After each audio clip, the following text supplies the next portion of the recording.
જસદણના આટકોટ ગામે ડિમોલિશનની કામગીરી કરવામાં આવી। રોડ પર નડતરરૂપ કેબિન અને દુકાનો હટાવવામાં આવી।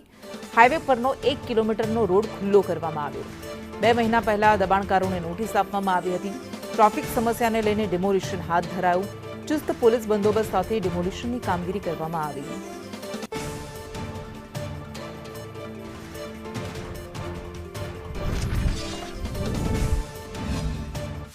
આટકોટ ગામમાં ઘણા ટાઈમથી ટ્રાફિકની સમસ્યા રહેતી હતી।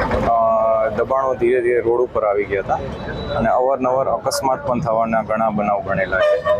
એટલે 1.5 મહિના પહેલાં આપણે એ લોકોને પ્રાથમિક નોટિસ આપેલી હતી, દબાણ દૂર કરવા માટે જણાવવામાં આવેલું હતું। એમને બીજી નોટિસ પણ આપવામાં આવેલી હતી અને ત્યારબાદ એમને 15 તારીખે છેલ્લી તારીખ આપવામાં આવી હતી સ્વૈચ્છિક દબાણ દૂર કરવા માટે। એને 16 તારીખે તંત્ર દ્વારા દબાણ દૂર કરવામાં આવશે એ પણ એમને જણાવવામાં આવેલું હતું। એટલે આજે 16 તારીખે સવારે 9 વાગ્યાથી આટકોટ ખાતે જેટલા પણ દબાણો છે તેને દૂર કરવામાં